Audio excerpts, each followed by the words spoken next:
ফের ত্রিপুরা ধরা পড়ল 3 বাংলাদেশি নাগরিক। সীমান্ত টপকে অবৈধভাবে ভারতে প্রবেশ করেছিল তারা। ধৃতদের নাম ছোটন দাস, বিষ্ণুচন্দ্র দাস এবং মোহাম্মদ মালিক। আগরতলা থেকে ট্রেনে কলকাতা যাবার পরিকল্পনা ছিল তাদের।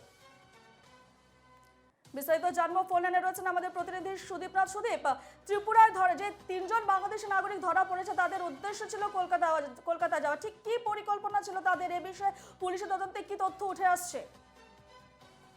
দেখো, ত্রিপুরাকে বাংলাদেশিরা অবৈধভাবে প্রবেশের জন্য একটা করিডোর হিসেবে ব্যবহার করছে। কারণ এটার একটা কারণও রয়েছে, কারণ ত্রিপুরার বেশিরভাগ সীমানাই বাংলাদেশের সাথে আন্তর্জাতিক এবং ফেন্সিং রয়েছে জায়গা, বিভিন্ন জায়গায় পাহাড় নদী নালা রয়েছে।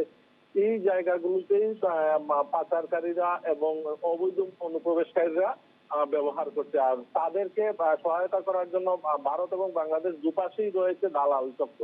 এই দালাল চক্রের হাত ধরে তারা ভারতে আসে এবং ভারতে এসে ত্রিপুরাতে খুব কম সংখ্যক থাকে। দেশের বড় বড় শহর কলকাতা, মুম্বাই, দিল্লির মতো বড় বড় জায়গাতে নির্মাণ সংস্থা থেকে শুরু করে মহিলারা আসে, যারা উঠতি বয়সী মহিলা, তারা বিউটি পার্লার বা বিভিন্ন অসামাজিক কাজেও জড়িয়ে পড়ছে। তো এই জন্যই আজকে যে 3 জন লোক এসেছিল, ধারণা করা হচ্ছে যে জিজ্ঞাসাবাদে ওরাও কাজের উদ্দেশ্যে এসেছিল।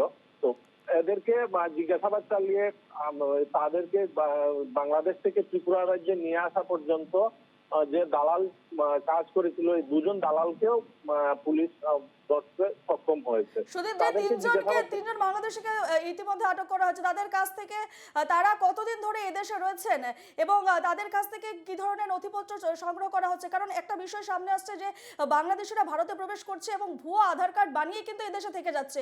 সেক্ষেত্রে এই বিষয়ে পুলিশের তদন্ত কি তথ্য সামনে আসছে? মানে এটা গভীর চক্র জড়িত রয়েছে।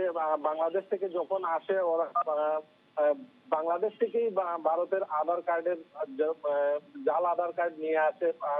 হঠাৎ করে দেখলে বোঝাই যায় না যে এগুলো জাল আধার কার্ড। যখন এগুলোকে কম্পিউটারে চেক করা হয় তখন ধরা পড়ে যে এগুলো ফেক আধার কার্ড। তো সব মিলিয়ে বাংলাদেশ এবং ভারতে বড়সড় একটা চক্র রয়েছে, মানব পাচারকারী চক্র। এই চক্রের হাত ধরেই তারা ভারতে আসছে। রূপা, একেবারে ধন্যবাদ সুদীপ।